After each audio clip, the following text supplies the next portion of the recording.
Welcome to Command and Control, a podcast series about military command and the control measures used to orchestrate combat engagements and wars. In this episode, we're talking Russian C2 and reflexive control with Ivana Stradner. The show is sponsored by Systematic. At Systematic, we make the coordination of fires simple by unifying your operational and fires missions plans into one C4 ISR management platform. The Sit-Aware Fire Support module increases your responsiveness by reducing the time between target identification and fire's response, while ensuring full collaboration between all elements involved in the operation. Many of the discussions in episodes we've done over the past couple of years have been built around the C2 concept through a distinctly Western lens. And here, I get that you will not like the Western descriptor, but bear with me. I'm talking about the US, Europe, Japan, Australia, South Korea, et al., the liberal democracies, if you will, those with a broadly similar take on command and control, at least from a military lens. Yet one of the things I'm always fascinated by is how others conceive of C2. You might recall that we've already talked a bit in previous episodes about the Ukrainian model, how the Israelis are different, and a few other non-Western models. And I'd like to get, over the course of the next couple of years, into that a little bit more. Whether neutral parties, belligerents or adversaries, understanding that others don't think the same way about an issue like C2 is important. C2 is one of those things that everyone in the West seems to think the whole world has a homogenous view about, and that's just wrong. I mean, it's hard to find a senior serving officer in uniform across NATO who thinks that mission command is not a prerequisite to success in every circumstance, or that Western military commanders can't teach others a thing or two about how they do control. Yet those same people also seem to believe that the Russians, for example, or the Iranians operate in a dictatorial manner across the command chains.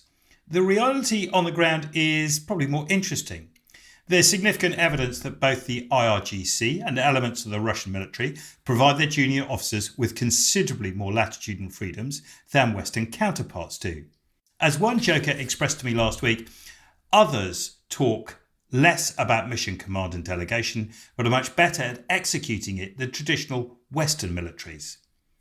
It's a kind of strange reversal of positions from the Cold War when you've got the IRGC or the Houthis who are decentralising military operations beyond the fashionable, while Western militaries are busy centralising C2 functions as quickly as possible to make their mantra of multi-domain operations work.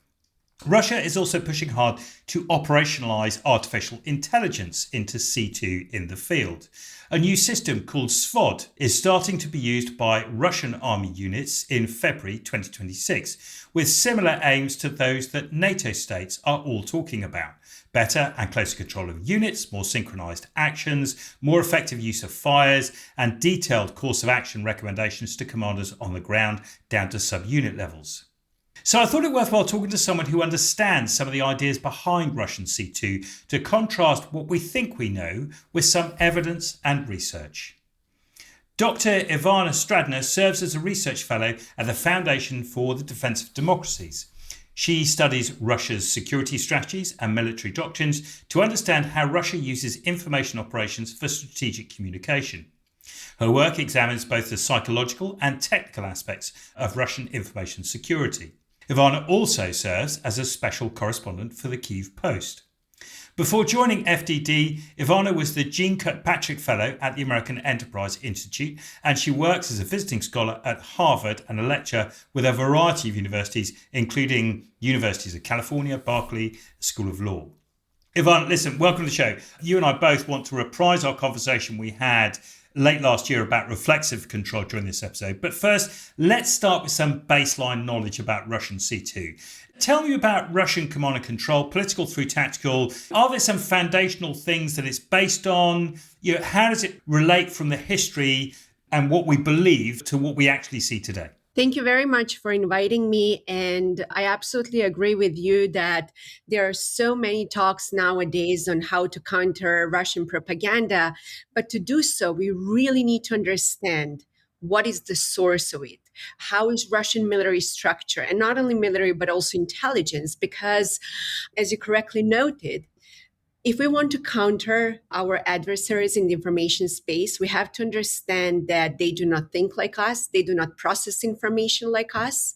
So that's precisely why I'm very passionate about this subject, because Russian C2 works very differently from the way that, for example, NATO or the US C2 operates. It's very fragmented and it's nonlinear.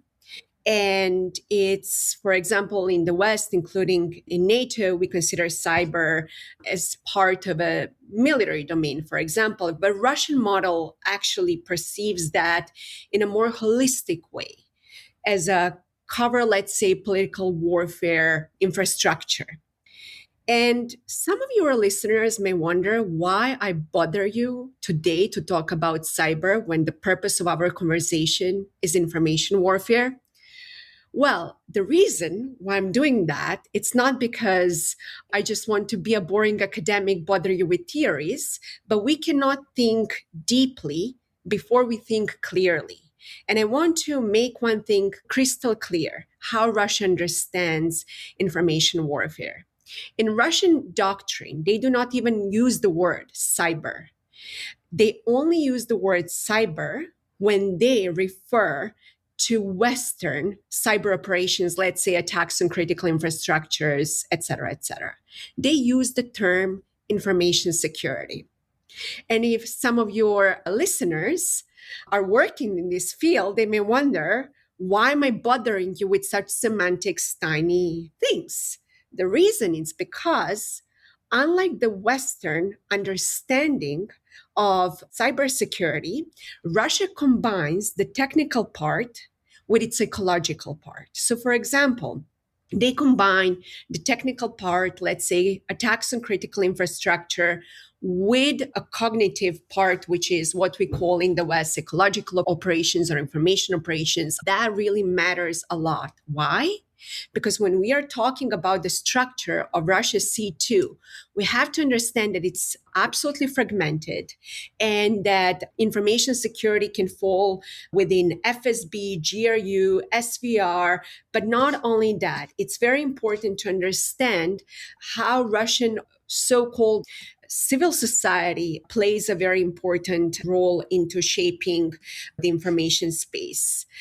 We have to understand also how Russia has been using cyber criminal gangs and ransomware, like different groups, to basically use plausible deniability, which is very important to understand why it's extremely difficult to counter Russian C2. We have to also understand that, for example, in the US, it's not that we have, like, let's say, Cyber Command. A Russian C2 operates. I don't want to dive into all those tiny details like a military to understand like how each group operates. But for example, how Russian intelligence service has its own different cyber units, how they're actually coordinate within the Russian government, and how they're actually approved at a very high level. So it's very important to understand that when we are talking about Russia's military understanding on information security, we cannot divorce this from psychological operations, because the whole purpose of Russian information security, or as we like to call it, cybersecurity, it's not only to attack critical infrastructure, but rather, for example, to destabilize society, to destroy trust, to create confusion, et cetera, et cetera. And I want to give a very concrete example. Actually, maybe that's one of my favorite examples. So more than a decade ago, when Russia decided to go after Ukraine back in 2014, there was a huge cyber attack in France on the French TV Monde 5. So apparently, when there was that attack, allegedly, ISIS took responsibility. After a while, the French government exposed Russia's intelligence being behind that, and basically that there was a Russian fancy bear, if I'm not mistaken, behind this whole attack. And now, why does that matter? Think about this. When Russia wanted to attack Ukraine and they went after Ukraine in 2014, and the first step towards Russia's subjugation of Ukraine, They understood very well that the last thing that Putin wanted back then was the Western support. And back then, everything was around the war and terror. So Putin understood very well by targeting key media in France and by portraying that as a basically terrorist taking over in terms of responsibility, that would linger in the minds of many people in France why they should not support the French government supporting Ukraine out of fear of escalation, et cetera, et cetera. Which brings me, to the next point. Russia is, in my view, one of the most powerful influence operations on nuclear weapons. But to go back to strategic reasoning behind Russian information security C2, Russia understands very well that the Kremlin cannot compete and win against NATO using hard power. They understand very well that they can win this war using asymmetric methods, using plausible deniability. And after all, this is very cheap for them. And because it gives them a massive reach towards a global community, we do not have very clear lines, because even if you look at the NATO's statements on cybersecurity or information warfare, they keep saying, is it Article 5 or not? We still don't know. What is hybrid war? What is not? So NATO itself is quite, if I may say, confused about how NATO operates below the threshold of war. But Russia is not confused, because if you go back to Russia's history and read more about their intelligence apparatus, that's how they're operating. The concept of deception, for all your listeners who love to read literature, I highly recommend, when people ask me what they should read to understand Russian cybersecurity, there are a bunch of, reports and doctrines, etc., you can find in Russian military journals. But the best thing to do is actually to read Russian literature, because that helps you really understand how deception works. So basically, the whole point is to organize confrontation just below the threshold of war. And that's why cybersecurity and information security is perfect for that. So there's lots there to unpack. I just want to come back right at the start. You said, well, it's fragmented and non-linear. And as you went through the explanation, I sort of got that. So you got a whole bunch of criminal networks, information security, cyber people, you've got security services, you've got the military, you've got foreign affairs, economic and diplomatic levers. And all of those seem to be tugging at the same thing. There's this sort of conventional line of thinking that says all these actions are very centrally controlled, orchestrated, if you will, through the Kremlin, through Putin himself, as if he has some sort of grand schematic campaign plan with everything synchronized out and put through. It doesn't feel like that's actually the way the Kremlin works. I get that Putin and people at the top will give broad direction, but is there more than that? Do they authorize individual attacks? Do they have to approve actions for this fragmented community of actors that sit below them? Or is there just sort of broad guidance given out? I think, when we are talking about Russia's system matters, and they love to think about the world as a system. So I always, laugh when I read the Russian analysts talking about the United States, because they believe that there is a system here. So no matter what President Trump says, there is always that linear way of thinking that it is going against Russia. So even if President Trump says something nice about Russia, they do not trust such statements. And I'm not surprised, because that really represents perfectly how the Russian government operates. So here is the thing. I doubt that Putin wakes up and then suddenly he decides to call a random hacktivist group and to say, hey, let's spread propaganda about Greenland. Let's spread propaganda about the creation of a multipolar world, like filling the blank. So I doubt that something like that operates. But on top, you have a very clear messaging that is happening, and that is basically then going down the chain how to conduct all those operations. And at the very bottom, it's really interesting to observe all those not only hacktivist groups, but also when it comes to information operations groups on Telegram, how they're actually appearing as a grassroots movements, but actually in the end of the day, if you can connect the dots, they're not. But the most important thing is we have to understand that they operate as a linear system. However, when it comes to the operational side of pushing for those messaging, it's actually very fragmented at the very bottom. And that's precisely why it's extremely difficult to target it, especially when it comes to how they're training information operations forces, how they're positioning their information operations forces, how they're adapting their information operations structures. Because a lot of analysts in the West, when they're talking about Russian influence operations, they're still stuck in 2016 and Russian influence operations around the US elections. And it's, Peter, quite really odd that I'm the busiest around the election times, whether it's in Moldova, whether it's in the United States. So I can guarantee you, I hope if we have to have another podcast, please don't call me before the midterms in the US, because everyone will be talking about the elections interference there. But here is the problem. Russia doesn't operate around the elections times only. It's 365 days, 24/7 around any issue. Filling the blank, whether today it's the question of Iran, whether it's the question of deep state, whether it's the question of LGBTQ groups, anything that is currently in the news, I can guarantee you nowadays there is a snowstorm in Washington, D.C.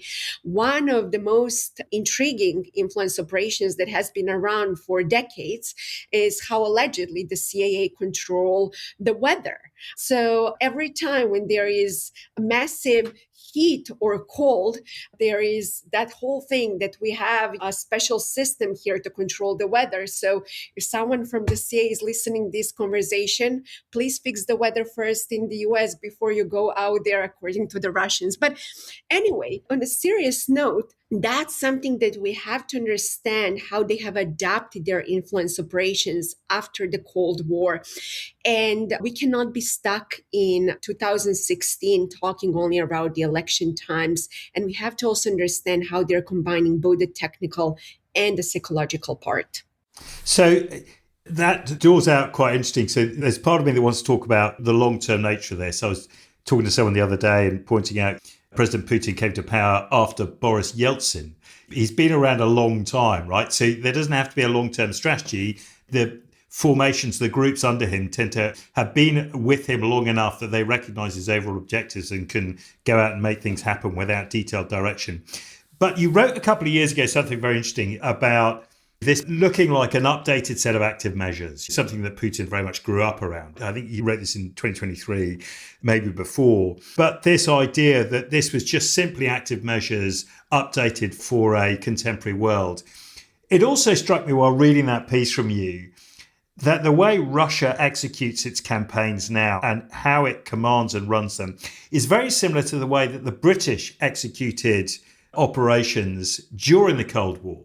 Right, so the aim of destabilizing former Soviet powers in Eastern Europe, all these tools are straight out of a British intelligence service playbook. There's something we should be intimately familiar with because we used it a lot, right? Do you think this is just an update of their old active measures, something Putin would be very familiar with from his own experience in the KGB? Or is this something about they learned more from the West?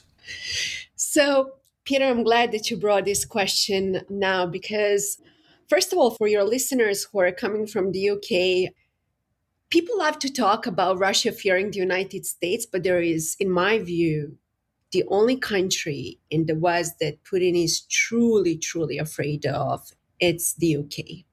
And there are many reasons, for that, because first of all, for Russia, this is not a Cold War 2.0. For Russia, this is the Great Game 2.0. And we can have a separate conversation on why, Putin is constantly going after the UK and why it's, in my view, very, very important to follow when it comes to how London perfectly understands the Kremlin's way of thinking, reasoning, why they're not falling for Russia's nuclear threats, how they can manipulate emotions within Putin. Even Lavrov was very emotional a few days ago when he said basically that Great Britain is not great anymore. We should just call it Britain. So all those type of emotional reactions is something that London really knows how to exploit. But going back, I don't believe that Putin adopted this playbook from the UK. This is a very old playbook. And I'll start with as soon as Putin came to power, what happened, and then I'll do backward induction. As soon as Putin came to power, there was already in space a new information security doctrine. And if you read carefully that doctrine, in one of the first few paragraphs, it openly states that Russia has to preserve its traditional moral and spiritual values. And I know a lot of people in the West are going to roll their eyes and to tell me, why are you talking about this nonsense during a serious conversation with Peter? I'll tell you why, because this is the cornerstone of why Russia has developed offensive information capabilities after 2000. Because as soon as Putin came to power, and he already openly stated that one of the greatest tragedies of the 20th century was the collapse of the Soviet Union. And he firmly believes that that happened because of powerful information operations. And I have to admit, he's not wrong.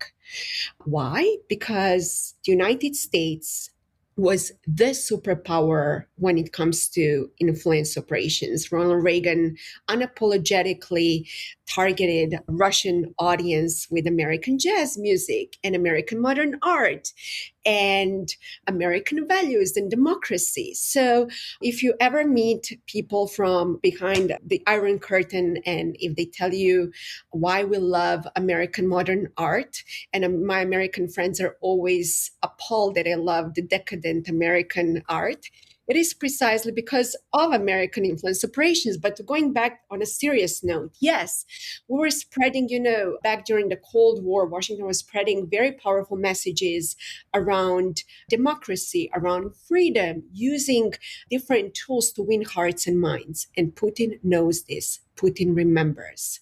But here is a caveat. Nowadays, with all due respect, American jazz music, American modern art are not going to help, because Putin made sure domestically to completely shut down the information system and to completely control it domestically. At the same time, and I'm more than happy to dive deeper into this topic and to explain in detail how Putin became paranoid after 2012 and massive protests that were, according to him, basically coordinated on social media, but also messaging such as WhatsApp. And no wonder why he established Roskomnadzor as a watchdog, media watchdog, to go after all those media. So I'm more than happy to dive deeper into that. But I want to answer your question, where this came from. We have to understand that the whole concept of Russian information warfare, like many people in the West who believes that this is some Gerasimov doctrine, it's not, because it's not even a doctrine. This is an old concept that was established more than 100 years ago, but I don't want to dive deeper into that. What I want to emphasize is something after the end of the World War II and the beginning of the Cold War, when the Soviet Union established a special unit on cybernetics. So for all fans of game theory, I think this is a fun fact. So Washington hired numerous mathematicians to do Cold War projections on nuclear escalations, and they were doing mathematical modeling around potential nuclear attacks. And there are so many fancy, game theories who have established those games. At the same time, the Kremlin said, well, we also probably have to have something similar. So they established a special unit on cybernetics, and they hired a really brilliant guy, Lefebvre, who had a fascinating background in physics, mathematics, and psychology. So unlike American game theory models that were very linear, Russia established a very broad game theory models that basically they would do modeling of your decision-making process, of Russia's decision-making process, and then the final unit of the two. So it's a very, very holistic game theory. And it's fascinating because the whole point of reflexive control, which is the concept that this guy has been working on, it means that you have to feed your opponent with certain information that he or she believes that would benefit him or her, but actually would benefit you.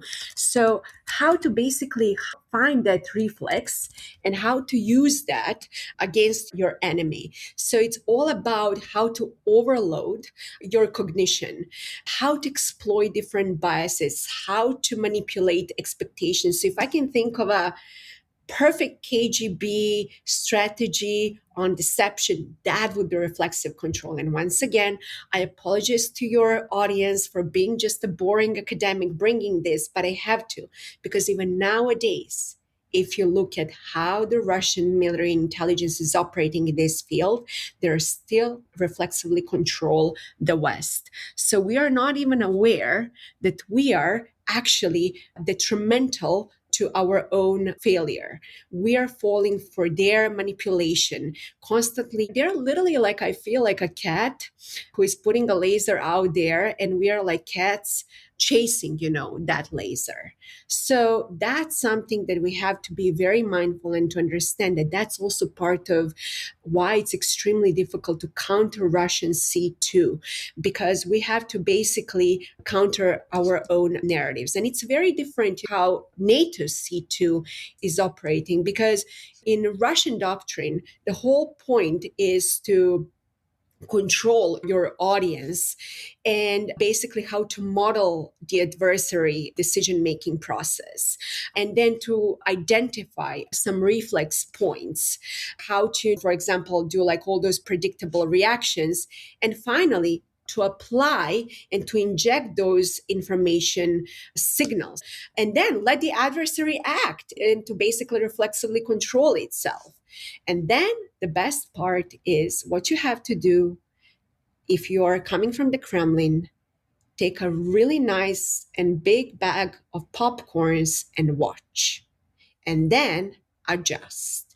And that's a cycle that is going like this. So I'm not, as you know, someone who loves to admire problems. I love to solve them. So I would also like to, if you allow me, to have a few seconds explaining what can we do about that.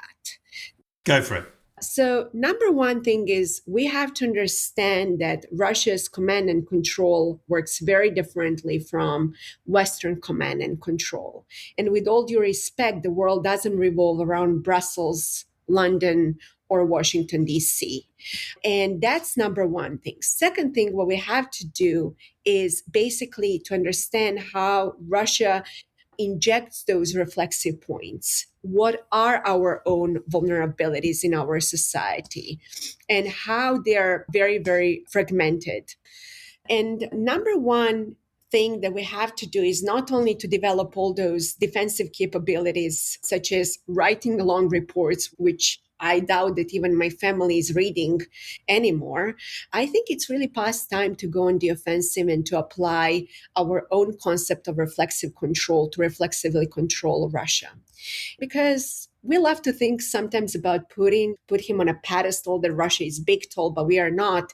And to remind your audience, Putin was a second-rate KGB agent. Some people might argue even third-rate KGB agent, which means that he is not that super powerful when it comes to influence operations. So number one thing is we have to understand that reflexive control depends on knowing how you will react. And as Russia has been exploiting our vulnerabilities, Putin also has its own vulnerabilities that we can exploit. Number one thing is we cannot and we should not constantly react to their influence operations, talking what is right, what is not right, this is Russian disinformation, etc., etc. That actually helps them. That's also part of a reflexive control. The best part would be to pre-frame it, to start teaching Western audience that information is a weapon. And this is just as another weapon as javelins, as like any missiles that is unfortunately stealth, which means you cannot see, you cannot touch, you cannot feel. So I'll just give you actually a very concrete example. There will be the Olympic Games very soon in Europe. There will be the Olympic Games in the United States, next Olympic Games. So I think it's extremely important to preemptively teach the audience how Russia might exploit that. We already know that Russia was talking about some bed bugs and exploiting LGBTQ groups during last Olympic Games in France. So we can preemptively hold them out and to actually explain how Russia routinely leaks partial truths and how they're using that as a weapon, basically to build cognitive immunity among our audience. Second thing is we have to stop chasing every falsehood. We have to zoom out and to understand and to teach, as I mentioned, our audience that information is a weapon. But here is another thing.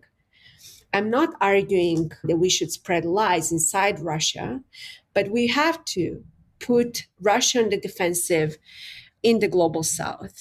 BRICS is a very interesting thing because Russia has adapted its influence operations. So it's not only more about RT and Sputnik. Something that I've been following is actually BRICS and multiple information security agreements that they signed with numerous countries. They just developed something that's called like a BRICS TV. And as Russia has been constantly talking about, let's say, British and American imperialistic moments in Africa back during the Cold War. Maybe it's past time also to talk about Russian imperialistic moments with Wagner Group and exploiting Africa.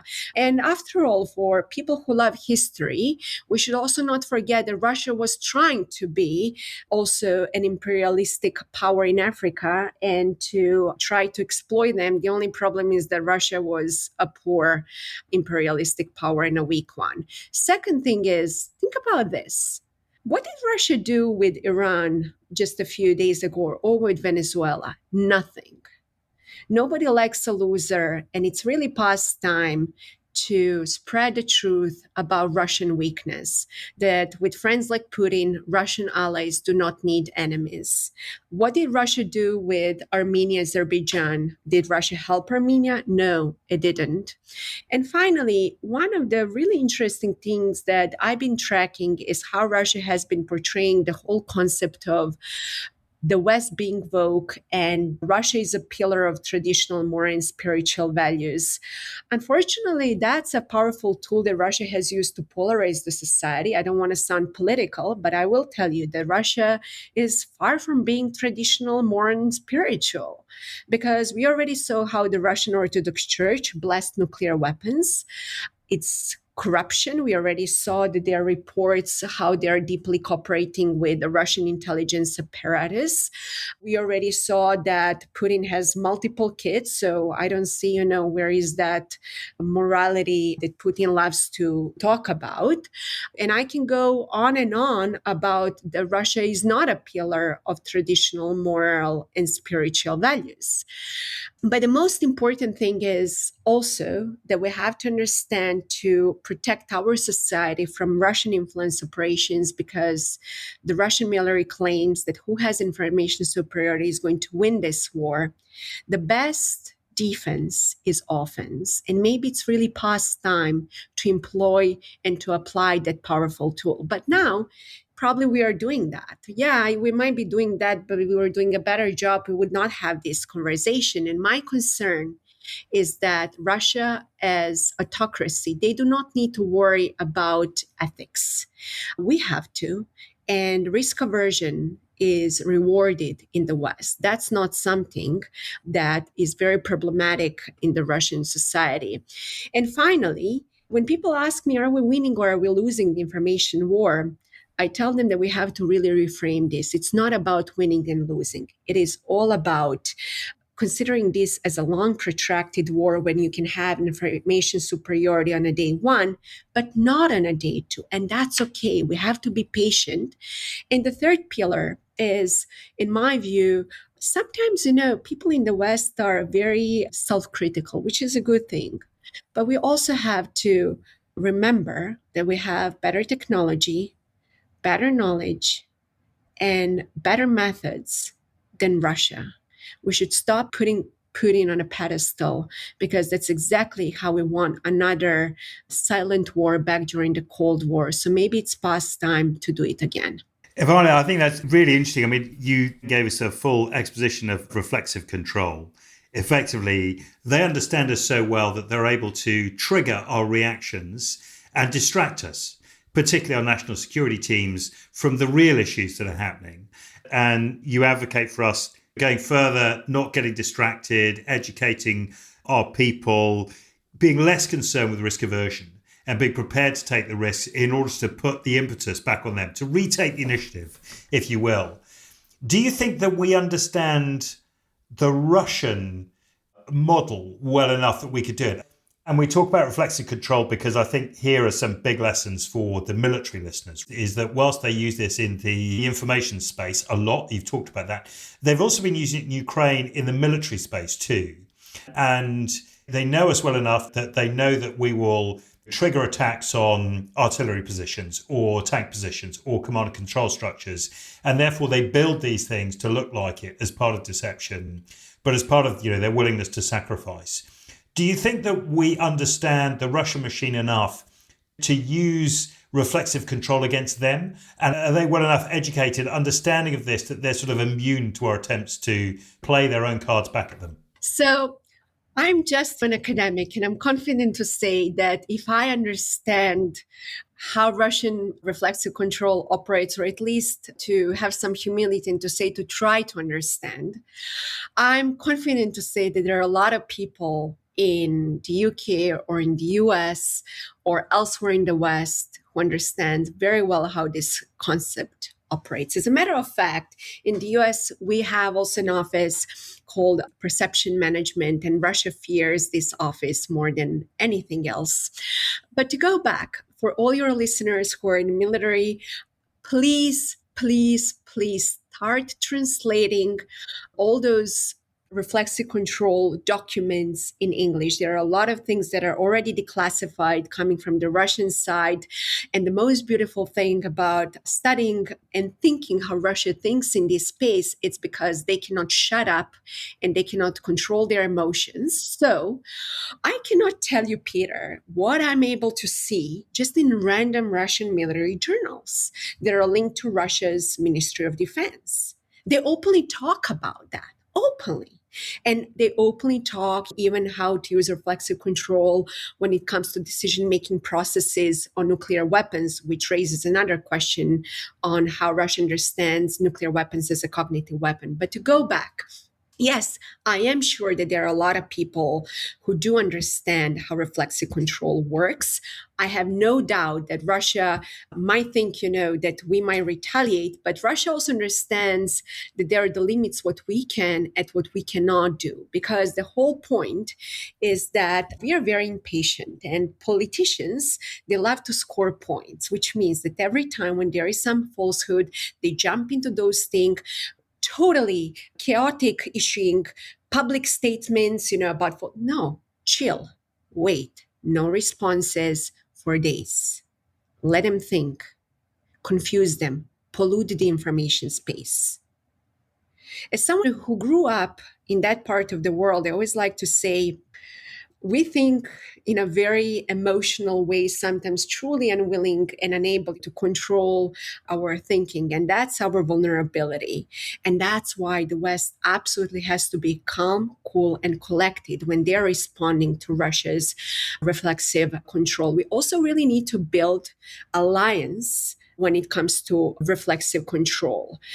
We have to understand that it's not only about NATO, because we have countries such as Hungary or Slovakia that might not be in a full alignment when it comes to targeting Russia's command and control in the information environment.